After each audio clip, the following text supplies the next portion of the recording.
Now that we've had a chance to share ideas about how to work with adults, let's change gears for the 4-H Youth FNEP program. Working with 9, 10, and 11-year-olds can be exciting and challenging. What they learn about nutrition today can last a lifetime. Program assistants for the 4-H Youth FNEP always work in a group situation.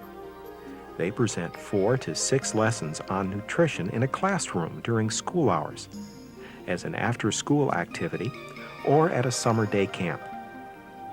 No matter where or when you meet, you will do many things that a teacher does: present information, lead discussion, help students do worksheets, and you'll have the opportunity to prepare food with students to demonstrate safety skills or show them snacks or meals they can prepare for themselves. It's best to begin with all the ground rules spelled out for students. 4th, 5th, and 6th grade students want to know their limits and the disciplinary consequences that will occur if they misbehave. Here's a portion of what a program assistant reviewed with a classroom teacher before her first FNEP presentation. I'm glad you could meet with me after school today, Mrs. Simon. That's no problem. I hope I can answer your questions. The students are looking forward to your visit on Thursday. Good. As I told you on the phone, our program is funded by the USDA and administered by the Iowa State University Extension Service. Our staff has written 6 lessons on basic nutrition for use in 4th and 5th grades. Our program is targeted for children and families with limited resources, and since 25% or more of your students receive free or reduced price lunches, I can provide this service at a minimal cost to your school. All I need is a place to present the programs and your willingness to run copies of the educational material I use. I'll need about 45 minutes for this first lesson on food groups. Will that be a problem? No. I have you scheduled for 1:30, but you can come in around 1:15 if you'd like to set up. They'll be at recess. We'll be making pudding cups the last 15 minutes of class, so I'll need an electrical outlet for the mixer and water for cleanup. No problem. There's a sink in the back of the room. The kids will love the pudding. I'd like to get to know the students as quickly as possible. Do you have name tags we could use? I don't think they'd like that idea, but we do have assigned seating, and I can give you a copy of the seating chart. Also, their names are on their desk. That's great. I'd like to take the seating chart with me to review before Thursday, and I'd like to follow the same classroom rules that you use during the rest of the day. Will you be here to enforce them? Of course. You need to know our 3 basic rules for students. Stay in your seats, raise your hand before speaking, and listen when others are speaking. They get 1 warning, and then their name goes on the board. This procedure seems to have worked pretty well for our class. Sounds good. I always find my presentations go better when I follow the same classroom rules. I also like the classroom teacher to intervene if discipline is needed. However, I don't expect any. We've got a lot to do, and I'm sure we'll have a good time. What other activities will the children be doing? Oh, I'm glad you asked. We're fortunate to have a standardized curriculum. Our ISU Extension staff has adapted it from a successful program at Michigan State University. Mary Smith, our county home economist, has reviewed it specifically for my use here at your school. How do you mean? She thought the students would enjoy more hands-on experience in preparing after-school snacks for themselves and younger siblings. As I'm sure you know, many parents don't get home until after the 4 o'clock shift at the plant, and your students may have child care responsibilities as soon as they get home. So she's added a couple of more food demonstrations to the curriculum. They've been very successful. I see. Then we can share some safety aspects about being in the kitchen. Students at this age are just beginning to be on their own and have responsibility for themselves and younger brothers and sisters. The first lesson, called Variety Counts, covers the food groups and why we need a varied diet. Then we'll go into starting your engine, which shows why the body needs calories and nutrients. Winning food ideas and play it safe is where I show them how to prepare, measure, handle, and store food safely. In the last 2 lessons, I'll talk about low fat, low sugar, and high fiber, and how diet affects physical fitness. That sounds good. Our programs are competency-based. We use a pre-test and a post-test to check their comprehension of basic skills and concepts. You're welcome to look over the leaders' guides, activity sheets, and programs that I use. Oh, that's not necessary. I'm anxious to learn along with my class. I'm looking forward to your visit, too.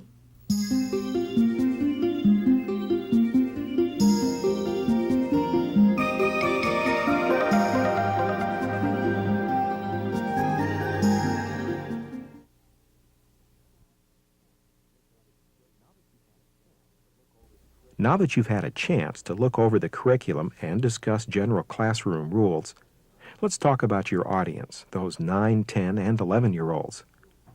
Children at this age are still curious, and they want to be actively involved in your presentation. Ask lots of questions. Bring things to show them. Choose individual and class games that encourage physical involvement, hands-on activity. They can handle new ideas better if they are related to something they can do or experience. The key is to have plenty of activities planned for your group, no matter where you meet. If you relax and enjoy the class, the students will too, but you must start with control and a sense of authority. Listen to how our program assistant conducts this presentation. This is her second visit to the classroom. Good afternoon, class. Who can tell me what food groups we discussed last week? Bread, Right, from the bread and cereal group. What else? vegetables. Good. Vegetables. Vegetables are horrible.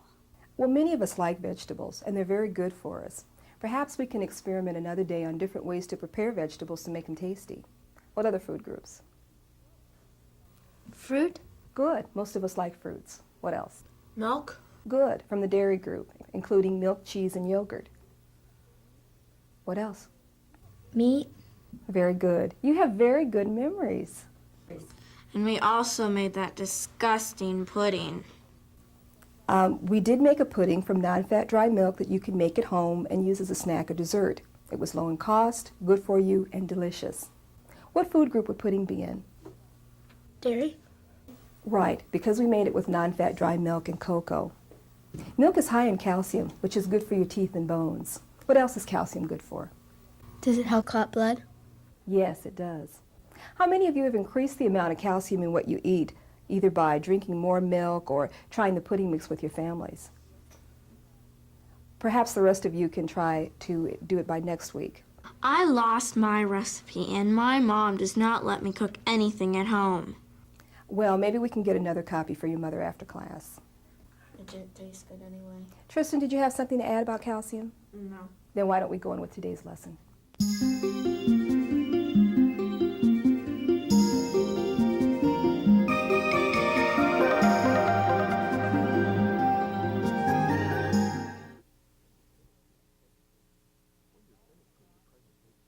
When you're finished with your presentation, allow time for questions. Students sometimes ask questions to get the leader into another subject, but often they're just curious. It's okay if you don't have an answer to someone's question, too. Your Extension Home Economist is a good resource, and you can report the answer to the class at your next session. Students appreciate your honesty and also following through with what you say. Students in this age group also need time to share their thoughts and reactions. This is part of the learning process. They like to share their ideas with adults, and they like to learn new things. They are beginning to understand abstract ideas, but they still think of things as black or white, right and wrong, with no in-between. Now, let's see what I mean. Most kids think that sugar is bad for you, and that it cannot be used in moderation. Our program assistant uses few concrete examples to get across this abstract idea. Okay, class, I have two problems for you today. If you think about what we've talked about in the last two lessons, you'll know the answers right away. And when you do, raise your hands. Let's say your mom didn't go grocery shopping, so there's nothing for breakfast. There's no milk, no eggs, no bread, no cereal, nothing. And you go to the refrigerator, and there are 2 pieces of pizza left from last night. Would this be a good breakfast? No way. Pizza's junk food, just like candy. Well, now, is that true? Let's see how many food groups we can find in pizza. What's in the crust? Bread, Right, from the bread and cereal group. And then what goes on? Pizza sauce, and that has tomatoes in it. Right, from the vegetable group. And then what? If you had pepperoni, sausage, or a hamburger pizza, you'd have meat. Right, from the meat and protein group. And what's the best part? Cheese. Right, from the dairy group. So pizza isn't a bad choice for you because it has something from 4 of the 5 food groups. It's okay to try something new for breakfast once in a while. The important thing is not to skip breakfast. We all need breakfast to get going in the morning and to get those important nutrients. You did very well on that. Now, let's try another one. This time you try a traditional breakfast. You have milk, toast, and an egg. For lunch, you had soup, sandwich, and an apple. If you're trying to maintain a well-balanced meal and you have an opportunity to go to a fast food restaurant, which would you have, a milkshake or soft drink? A soft drink. What food group does soft drink belong to? I don't know. None. It has sugar and flavoring, and that's about it. Although a soft drink can quench your thirst and give you energy, it has none of the nutrients from the food groups. What about a milkshake? That sounds good. They're not very good for you. My dad says they're only air and sugar. Well, they do have milk from the dairy group. Even though milkshakes have a lot of sugar and milk fats in them, they're not a bad choice for you, especially if you've eaten wisely through the rest of the day. Eating healthy foods from the food groups can be good for you and make you feel good about what you eat. How much milk does a milkshake really have? That's a good question, and I don't know the answer. I would think it varies from restaurant to restaurant. So what I'll do is check on that for you next week when I come back. Now, let's go on with today's lesson.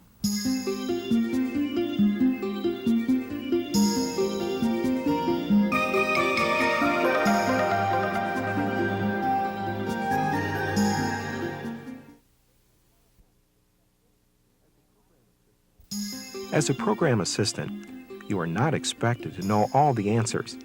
It's okay to ask your supervisor, and if they don't know, they'll get an answer at Iowa State. It's better to wait for correct information rather than dispense incorrect information. Your students, as well as your adult clients, appreciate this honesty and ability to admit when you don't know the answer. The example you just watched illustrates a common behavior you'll see in student groups, identifying with peers. Students are just beginning to identify with their peers, and they have a strong need to feel accepted and worthwhile.